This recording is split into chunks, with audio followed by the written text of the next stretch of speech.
BPSC का विवादों से नहीं छूट रहा नाता। 67वीं प्रारंभिक परीक्षा में 9 में से 8 सवाल निकले गलत।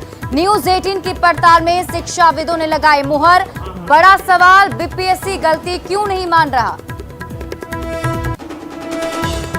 बिहार में बिजली क्रांति की दिशा में एक और कदम। आज सीएम नीतीश कुमार करेंगे ग्रामीण क्षेत्र में स्मार्ट प्रीपेड मीटर लगाने के कार्य का शुभारंभ। फ्लोटिंग पावर प्लांट का करेंगे लोकार्पण। देश विरोधी गतिविधि में शामिल ताहिर से एनआईए की टीम करेगी पूछताछ। 5 दिनों का मिला रिमांड। 14 जुलाई को फुलवारी शरीफ से हुआ था गिरफ्तार। मुजफ्फरपुर में बुजुर्ग दंपति की हत्या, बेटे पर लगा मर्डर का आरोप। घर में शव छोड़कर बेटा फरार। मामले की जांच में जुटी पुलिस की टीम। बेगूसराय में फर्नीचर कारोबारी की हत्या, लूट का विरोध करने पर ली जान। हत्या के बाद शव को बांध के किनारे फेंका।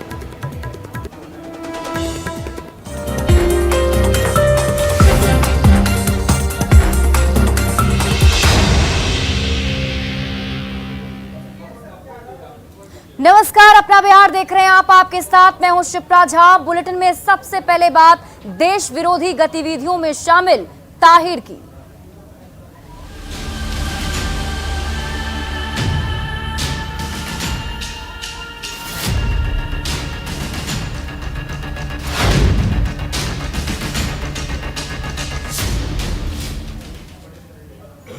पटना के बेऊर जेल में बंद ताहिर को पूछताछ के लिए एनआईए की टीम को अनुमति मिल गई है। एनआईए की टीम ने कोर्ट में गजवाए हिंद मामले में पूछताछ के लिए ताहिर को रिमांड पर लेने के लिए आवेदन दिया था, जिसके बाद कोर्ट से 5 दिसंबर तक के लिए रिमांड पर लेने की अनुमति मिल गई।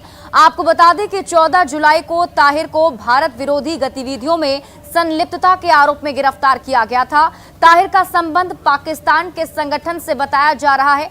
उसके मोबाइल फोन में चैट, फेसबुक और यूट्यूब के लिंक भी मिले हैं जो भड़काऊ और उन्मादी हैं। इसके तार देश से बाहर पाकिस्तान, यमन और बांग्लादेश से भी जुड़े हैं। एनआईए की टीम ताहिर से पूछताछ करेगी, जिसमें कई बड़े खुलासे हो सकते हैं। से व्हाट्सएप ग्रुप बनाकर के भारत के खिलाफ नापाक साजिश रचने वाले शख्स को, ताहिर को आज से 5 दिनों के रिमांड पर एनआईए ली है। और एनआईए का ये कार्यालय है जहां पे एनआईए उसे लेकर के थोड़ी देर में पहुंचेगी और उससे अगले 5 दिनों तक पूछताछ किया जाएगा। बताते चले कि जो ताहिर है वो गजवाए हिंद का व्हाट्सएप ग्रुप बना करके देश विरोधी गतिविधि जो है वो कर रहा था और इसकी गिरफ्तारी 14 जुलाई को पटना पुलिस ने किया था। एटीएस ने जो है इस बात की इनपुट दिए थे और उसी के आधार पर गजवाए हिंद वाले व्हाट्सएप ग्रुप को जो है वो एनआईए ने गिरफ्तार किया था। और अब आज इसे 5 दिन का ट्रांजिट रिमांड पे जो है वो एनआईए ली है और पूछताछ जो है वो एनआईए 5 दिनों तक करेगी।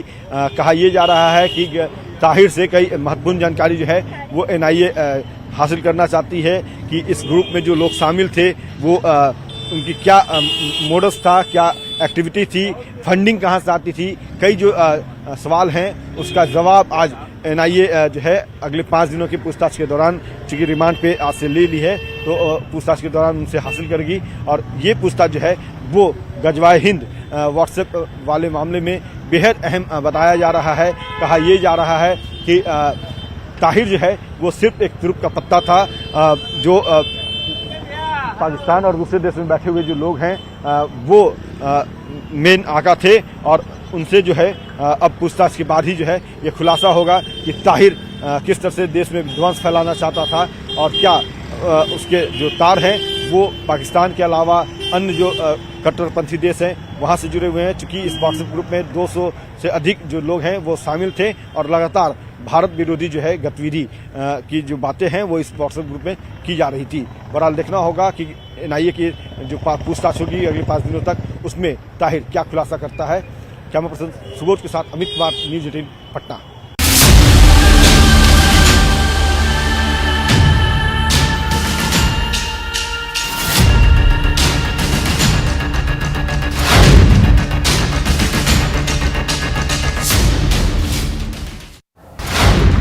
बीपीएससी का विवाद,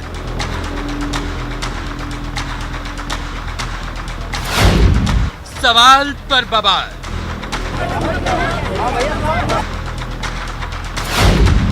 अभ्यर्थियों में गुस्सा,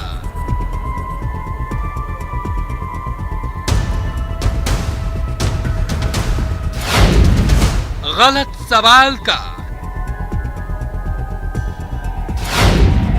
क्या हो जवाब?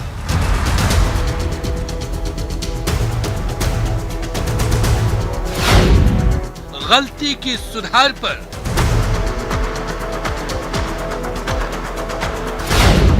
बीपीएससी को क्यों ऐतराज?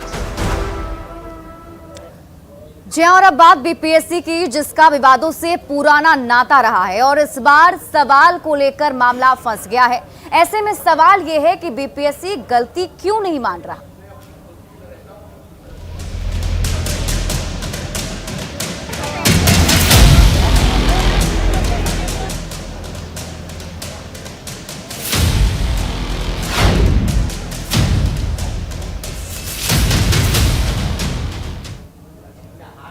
बीपीएससी का विवादों से नाता नहीं छूट रहा है। इस बार 67वीं बीपीएससी प्रारंभिक परीक्षा के उन 9 सवालों को लेकर विवाद है जिन्हें छात्र गलत मानते हैं। बीपीएससी 67वीं की पीटी परीक्षा के रिजल्ट पर सवाल उठाया गया।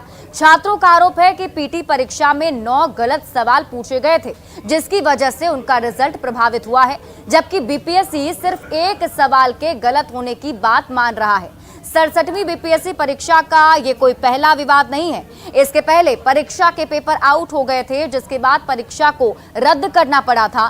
दोबारा काफी कड़ाई के साथ परीक्षा कराने का दावा हुआ, लेकिन विवाद ने पीछा नहीं छोड़ा।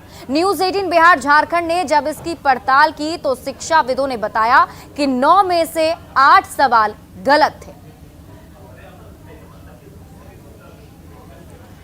तो अब अभ्यर्थियों का प्रदर्शन भी देखने को मिल रहा है, क्योंकि सभी अभ्यर्थी आरोप लगा रहे हैं कि जो 9 सवाल गलत पूछे गए उनकी वजह से उनकी रिजल्ट प्रभावित हो गए हैं। ऐसे में बीपीएससी गेट के सामने अभ्यर्थियों ने प्रदर्शन भी किया था। उनकी मांग है कि इसमें सुधार किया जाए। हालांकि बीपीएससी की तरफ से तर्क ये दिया जा रहा है कि जो सवाल थे वो गलत नहीं है और इसमें से सिर्फ एक ही सवाल था जो गलत था। लेकिन सवाल यहाँ पर यही उठता है कि आखिर बीपीएससी अपनी गलती मान क्यों नहीं रहा।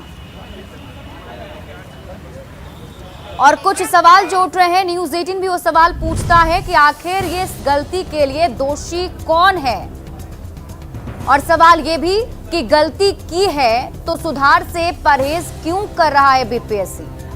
और सवाल तो ये भी बनता है कि छात्रों के भविष्य के साथ आखिर खिलवाड़ कब तक होता रहेगा, क्योंकि बीपीएससी का विवादों से नाता हमेशा से जुड़ा हुआ है। हर बार कुछ ना कुछ गड़बड़ी सामने आ जाती है। और देखिए, जो अभ्यर्थी हैं वो 9 प्रश्नों को लेकर के सवाल पूछ रहे हैं और हमने जब इसकी पड़ताल शिक्षाविदों से की, जब उनसे पूछताछ की, तो उन्होंने बताया कि 9 में से 8 सवाल जो थे वो गलत हैं। हालांकि बीपीएससी अभी भी मानने को तैयार नहीं है। और अब इस मामले पर सियासत भी शुरू हो गई है। किस किस का क्या कहना है, आप सुनिए। देखिए, जबकि ये साफ हो चुका है कि 7 या 8 प्रश्न ऐसे हैं जो विवादास्पद हैं और वो विवाद निराधार नहीं है, तो फिर बीपीएससी को चाहिए कि उन 7-8 प्रश्नों को हटाकर कट ऑफ तैयार करे। लोकतंत्र में कोई भी अपनी मांग को उचित फोरम पर उठा सकता है। अपनी मांग को रखने का लोकतांत्रिक तरीका होना चाहिए। किसी को भी कानून को अपने हाथ में नहीं लेना चाहिए। जहां तक बीपीएससी और छात्रों का जो मामला है, छात्रों की अपनी एक मांग है, बीपीएससी का भी अपना एक पक्ष है। हमें लगता है कि छात्रों को धैर्य रखना चाहिए। बीपीएससी अभ्यर्थियों के साथ सरकार जो है बहुत गलत कर रही है। ये युवाओं के साथ बहुत घोर अपराध है। युवाओं को ठगने का काम सरकार कर रही है। पहले तो मुख्यमंत्री और उप मुख्यमंत्री कहते थे कि युवाओं को इतना रोजगार देंगे, ये कर देंगे, और बीपीएससी में ये बहुत बड़ा घोटाला है। ये जांच का विषय है। हाई कोर्ट के सिटिंग जज से इसकी जांच करानी चाहिए और युवाओं के साथ न्याय होना चाहिए। बीपीएससी अभ्यर्थियों की समस्याओं का समाधान, उनके साथ न्याय नीतीश तेजस्वी की महागठबंधन सरकार ही करेगी। और बीजेपी जो अभी राजनीति कर रही है, घड़ियाली आंसू बहा रही है। जब बीजेपी सरकार में थी तो क्या किया था? बीपीएससी के छात्रों की यह मांग जो है वो बिल्कुल जायज है। अब तो बीपीएससी भी मान रही है कि एक प्रश्न गलत है। अरे भाई, वो कह रहे हैं 9, आप कह रहे हैं एक, गलत तो गलत ही है ना।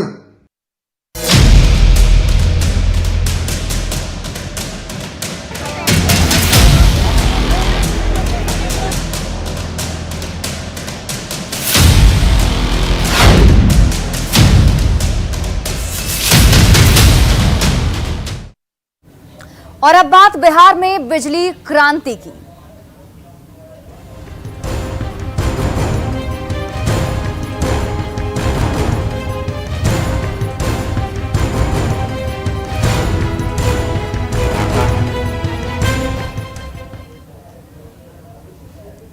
मुख्यमंत्री नीतीश कुमार आज ग्रामीण क्षेत्र में स्मार्ट प्रीपेड मीटर लगाने के कार्य का शुभारंभ वीडियो कॉन्फ्रेंसिंग के माध्यम से करेंगे। योजना की कुल लागत की बात की जाए तो 3,666.67 करोड़ है। इसके अलावा ब्रेडा की 1,579.37 करोड़ की लागत से बनने वाले grid connected ground mounted solar power plant योजना और सरकारी भवनों पर grid connected rooftop solar plant योजना का शुभारंभ करेंगे। 11.55 करोड़ की लागत से बने grid connected floating power plant का लोकार्पण भी मुख्यमंत्री आज करने वाले हैं। मुख्यमंत्री नीतीश कुमार ऊर्जा क्षेत्र की 15,871.24 करोड़ की योजनाओं की सौगात आज जनता को देंगे, जिसमें 2,635.30 करोड़ की योजनाओं का लोकार्पण, 5,930.89 करोड़ की योजनाओं का शिलान्यास और 7,305.05 करोड़ की योजनाओं का शुभारंभ किया जाना है, जिसमें दरभंगा, मोतिहारी, छपरा, वैशाली, पश्चिमी चंपारण, सहरसा, अररिया, गोपालगंज, बेगूसराय, पटना, भागलपुर, नालंदा, गया, आरा, औरंगाबाद में निर्मित विद्युत शक्ति उपकेंद्रों का लोकार्पण किया जाना है।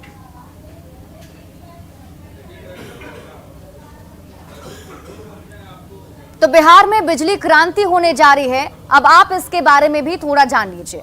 सबसे पहले आपको ये बता दें कि प्रीपेड मीटर मोबाइल के प्रीपेड कनेक्शन जैसा ही होता है।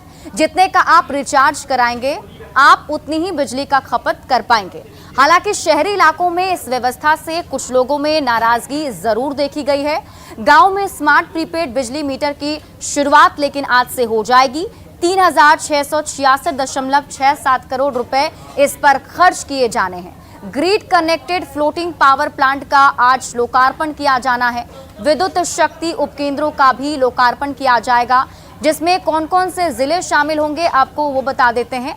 दरभंगा, मोतिहारी, छपरा, वैशाली, पश्चिमी चंपारण, सहरसा, अररिया, गोपालगंज, बेगूसराय, पटना, भागलपुर, नालंदा, गया, आरा और फिर औरंगाबाद जिले हैं, जिसमें आज ये बड़ी सौगात सीएम नीतीश कुमार देने जा रहे हैं।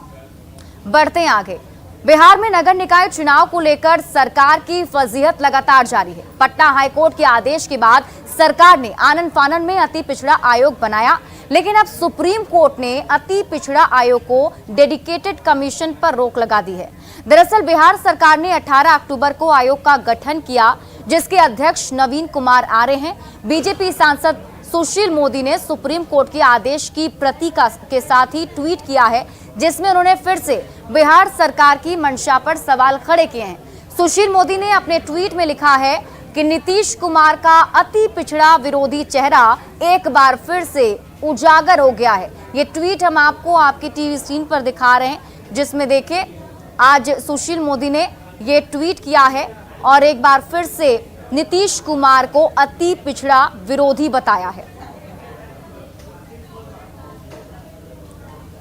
और इसी बीच मुजफ्फरपुर से बड़ी खबर सामने आ रही है। बुजुर्ग दंपति की हत्या की गई है और हत्या का आरोप किसी और पे नहीं बल्कि बेटा पर लगा है। बेटे ने ही मां और पिता की हत्या की। घर में शव छोड़कर बेटा फरार हो गया है। फिलहाल पुलिस इस पूरे मामले की जांच कर रही है। घटना सरैया के गोपी धनवतपुर की बताई जा रही है। मृतक की पहचान जय मंगल ओझा और उनकी पत्नी उर्मिला देवी के रूप में हुई। बेटे सरोज पर हत्या का आरोप लगा है।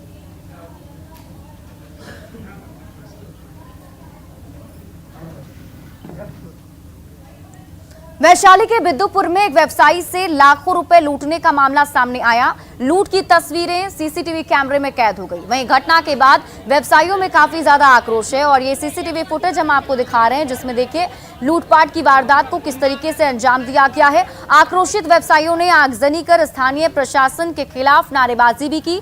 बताया जा रहा है कि गल्ला दुकानदार अपना दुकान बंद कर घर के बाहर बैठे थे और तभी अपराधियों ने पहले पत्नी को गन पॉइंट पर लिया और दुकान लूटकर फरार हो गए। दो तस्वीरें आपकी टीवी स्क्रीन पर हम आपको दिखा रहे हैं, जिसमें पहली तस्वीर वो सीसीटीवी फुटेज है जिस वक्त वहां पर लूटपाट की वारदात को अंजाम दिया जा रहा था। दूसरी तस्वीर जब व्यवसायियों ने गुस्से में आकर आगजनी की और प्रशासन के खिलाफ नारेबाजी की है।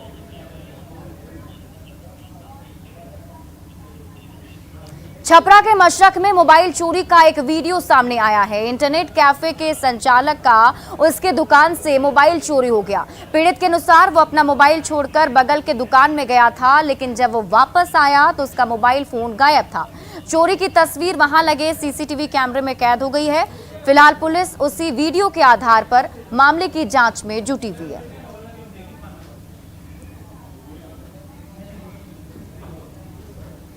के लिए बगल के दुकान में गया, जब वापस आया तो मोबाइल नहीं था और मैंने अपने सीसीटीवी फुटेज में चेक किया तो 3 आदमी आते हैं और मोबाइल चुरा कर चले जाते हैं।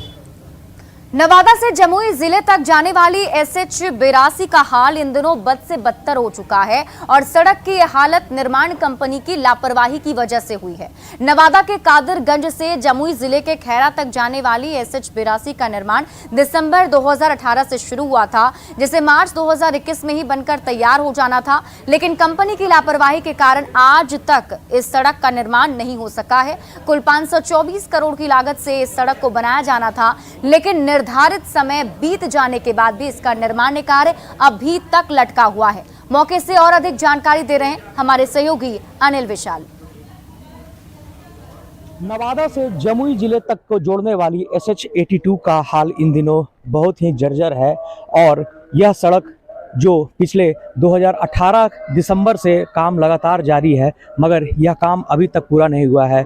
मार्च 2021 में इस काम को पूरा हो जाना था, मगर इसका निर्माण कार्य जो है अभी तक पूरा नहीं हुआ है। जो कंपनी इसे बना रही है वो इसे बनाने में काफ़ी अनियमितता भी बरत रही है और साथ ही साथ जो कार्य अवधि जो था उसमें भी वो काम नहीं कर पाई है, जिसके कारण इस पूरे सड़क में 75.1 किलोमीटर का यह सड़क है जो अभी तक पूरा नहीं हुआ है और 3 साल के समय गुजर जाने के बाद भी इसका जो है निर्माण अभी तक नहीं हो सका है। बरसात में सबसे ज़्यादा इस समस्या इस सड़क पर होती है और आप इस वक्त देख सकते हैं कि किस प्रकार से अधूरे एक नाला है, एक पुल है और उसके छड़ को इसी तरह निकाल कर छोड़ दिया गया है, जिसके कारण यहाँ पे दुर्घटना की सर्वाधिक संभावना बनी रहती है और स्थानीय लोगों के अनुसार यहाँ पे कई दुर्घटनाएं हो चुकी है। कुछ स्थानीय लोग हैं, उनसे हम जानते हैं। दुर्घटना तो 10 गो हो चुका है जी। हाँ, सड़क तो रोज धूरी इतना जलता है। बगल में प्राथमिक विद्यालय गोईठाडी, मतलब कि पानी उनी तो खैर देवे नहीं करते हैं, मतलब इसलिए यहाँ इतना स्थिति खराब है कि दयनीय स्थिति बन गई। यही है कि हम लोग आते हैं रात में तो यहाँ तो यहाँ मतलब कोई दिखावा नहीं दिया गया कि गड्ढा है या फिर कुछ। हम लोग आते हैं रफ्तार में तो पता नहीं चलता, खाई में चल जाता है। कितना बार कितना आदमी इसमें गड्ढे में चले गए हैं, इसके वजह से ठेकेदार का कोई मतलब ही नहीं है। जैसा कि स्थानीय लोग बता रहे हैं कि यहाँ पे पिछले कई दिनों में कई प्रकार की दुर्घटना हो चुकी है और उसे भी देखने के लिए कोई नहीं आया है और ना ही उससे सीख लेकर इसके कार्य को पूरा किया जा रहा है। तो अब देखना होगा सरकार की नींद यहाँ पे कब खुलती है और इस रोड का निर्माण कब कराया जाता है। अनिल विशाल, न्यूज़ 18 नवादा। शेखपुरा के 0 से 5 वर्ष के कुपोषित बच्चों के देखभाल को लेकर सरकार ने सदर अस्पताल परिसर में पोषण एवं पुनर्वास केंद्र की व्यवस्था की है, लेकिन NRC में कुपोषित बच्चे नदारद हैं। मात्र एक बच्चा ही सेंटर में भर्ती है, जबकि एक साथ 20 बेड मौजूद हैं। नेशनल हेल्थ सर्वे रिपोर्ट के अनुसार जिले में 0 से 59 महीने के 80.8% बच्चे एनीमिया से ग्रसित हैं। 7.7% बच्चे अति कुपोषित हैं। पोषण एवं पुनर्वास केंद्र का जायजा लिया संवाददाता अजीत कुमार सिन्हा ने। शेखपुरा सदर अस्पताल में कुपोषित बच्चों को देखभाल के लिए पोषण व पुनर्वास केंद्र की स्थापना की गई है। संचालित भी हो रहे हैं। सारा व्यवस्था आप देखिए, बहुत अच्छा व्यवस्था है। बच्चे भी आते हैं, उनका देखभाल भी एएनएम रहते हैं, जीएनएम है, व्यवस्था है यहाँ। और ख़ासकर देखा जा रहा है कि जो बच्चे कुपोषित हैं जन्म से लेकर या 5 वर्ष के अंदर तक का, उसका सारा देखभाल, सारा एक्टिविटी की जांच होती है। पूरा उसका जांच प्रक्रिया से गुजरना पड़ता है, फिर यहाँ रह करके उसका इलाज कराया जाता है। यहाँ एएनएम भी हैं। एएनएम से हम जानते हैं कि आखिर क्या व्यवस्था करते हैं, किस रूप में आप इस बच्चों को, इस तरह का बच्चों को आप देखभाल करते हैं, बताइए। यहाँ पर जो न्यूट्रिशनल प्रॉब्लम होती है, जिनको भूख नहीं लगती है या ऐसी कोई प्रॉब्लम होती है या कोई मेडिकल कॉम्प्लिकेशन होता है, दोनों तरह के बच्चों का यहाँ पर इलाज किया जाता है। न्यूट्रिशनल में जो है वो FD अपना डाइट से रिलेटेड चीज़ें देखती हैं, और जो मेडिकल कॉम्प्लिकेशन है उसके लिए यहाँ पर स्टाफ नर्स और डॉक्टर्स की पोस्टिंग है, जो सुबह से शाम तक 24 घंटे यहाँ पर बच्चों को मेडिकल की प्रॉब्लम जो भी होती है, मेडिकल प्रॉब्लम्स, उनकी देखभाल यहाँ पर की जाती है। मैडम, लेकिन जो सर्वे रिपोर्ट बता रहा है उसके अनुसार जो बच्चे कुपोषित हैं वो संख्या में यहाँ आ नहीं रहे हैं, इसका कारण क्या समझते हैं आप? अब इसका कारण तो सर यही है कि फील्ड विजिट जितनी होनी चाहिए उतनी नहीं हो पा रही है, इस वजह से बच्चे नहीं आ पा रहे हैं। अजीत कुमार सिन्हा, न्यूज़ 18, शेखपुरा। और इस वक्त की बड़ी खबर बेटा से, जहां इनकम टैक्स की टीम ने स्टील फैक्ट्री में छापेमारी की है। बताया जा रहा है कि कंपनी पर टैक्स चोरी का आरोप है। इनकम टैक्स के अधिकारियों ने कंपनी का गेट बाहर से बंद कर दिया है और किसी भी कर्मचारी और अधिकारी के आने जाने पर प्रतिबंध लगा दिया गया है। IT की टीम सभी कागजातों की बारीकी से जांच कर रही है। तो ये छापेमारी अभी भी चल रही है। आपको बता दें कि आज, और ये तस्वीर देखिए, आयकर विभाग का यहाँ पर छापा पड़ा है। एक्सक्लूसिव तस्वीर आपके टीवी स्क्रीन पर हम आपको दिखा रहे हैं। बीटा में 2 स्टील फैक्ट्री पर IT विभाग की टीम ने छापेमारी की है। कंपनी का गेट बाहर से बंद कर दिया गया है और अंदर छापेमारी चल रही है। टैक्स चोरी का आरोप दोनों ही कंपनी पर लगाया गया है और फिलहाल टीम सभी कागजात खंगाल रही है। तो बेटा से आपको ये बड़ी खबर बता रहे हैं, जहां 2 स्टील फैक्ट्री पर छापेमारी की कार्रवाई चल रही है। आपको बता दें कि फिलहाल IT की टीम वहां मौजूद है। बताया जा रहा है कि दोनों ही स्टील कंपनी ने टैक्स चोरी की है, जिसको लेकर आयकर विभाग की छापेमारी अभी चल रही है। और फिलहाल बताया जा रहा है कि बाहर से फैक्ट्री के गेट को बंद कर दिया गया है। अमरजीत शर्मा अधिक जानकारी के साथ हमारे साथ जुड़े हुए हैं। अमरजीत, कितने देर से चल रही है छापेमारी और क्या कुछ अब तक जानकारी और मिल पा रही है? जी देखिए, सुबह 6 बजे से ही जो है बीटा के जो है Balaji mini steel private limited और बाल मुकुट TNT सरिया के फैक्ट्री में जो है इनकम टैक्स के अधिकारी पहुंचे हैं और गेट को बाहर से बंद कर दिए हैं और किसी भी अधिकारी या कर्मचारी को आने जाने पर प्रतिबंध लगा दिया है और अंदर जो है कागजों की जांच कर रहे हैं। इनकम टैक्स में चोरी का जो है ये सूचना मिला था। इसी की सूचना के बाद जो है इनकम टैक्स के अधिकारी यहाँ पे पहुंचे हैं और कमिश्नर पहुंचे हैं जो जांच कर रहे हैं और अभी तक जो है कागजों की जांच की जा रही है और अभी बाहर नहीं कुछ बताया जा रहा है, लेकिन जिस तरह से जानकारी मिल रही है कि इनकम टैक्स को लेकर के ही जो है ये छापेमारी की गई है और उसी में जो है चोरी के भी जो है इनकम टैक्स चोरी के भी जो है आशंका जो है जताई जा रही है और उसी पर जो है छापेमारी की जा रही है। अभी फिलहाल जो है आगे जानकारी नहीं मिली है, लेकिन हम अधिकारियों से बात करने की कोशिश कर रहे हैं, लेकिन अभी बात नहीं हो पाई है। जी चलिए, बहुत बहुत शुक्रिया तमाम जानकारी के लिए अमरजीत। बढ़ते आगे, कटिहार में एक युवक की मौत पर जमकर बवाल हुआ है। परिजनों ने पुलिस पर ही पिटाई का आरोप लगाया है, जिससे युवक की मौत हो गई। परिजनों का कहना है कि मामूली विवाद में पुलिस ने युवक को थाने में बंद कर दिया और उसकी जमकर पिटाई की। जब युवक की हालत खराब हो गई तब पुलिस ने उसे छोड़ दिया, जिसके बाद परिजन उसे अस्पताल लेकर गए, जहां इलाज के दौरान युवक की मौत हो गई। आक्रोशित परिजन अब न्याय की मांग कर रहे हैं। कुशियारी मोड़ के पास यह जो है कि 70-80 के मौसम में बकरी बचाने के क्रम में ये गिर गया और बकरी का दोनों पैर टूट गया। ठीक है, एक जो पीछे बैठा था उसका भी पैर हल्का टूट गया था और ये जो है ये भी गिरा था। तो ये गाड़ी उठा के अपना स्टार्ट कर रहा था, पुलिस गश्ती गाड़ी उधर से आ रहा था। गश्ती गाड़ी आया, इसको उठा के गाड़ी के अंदर डाल दिया। जो एक्सीडेंट हुआ था उसको जो है हॉस्पिटल भेज दिया। उसके बाद इसको लाया गया थाना में इसको दिन भर रखा खुला। 5 बजे के बाद इसको अंदर कर दिया, जबकि कोई मामला नहीं। और फिलहाल इस बुलेटिन में अभी के लिए बस इतना ही। आप देखते रहिए न्यूज़ 18 बिहार झारखंड।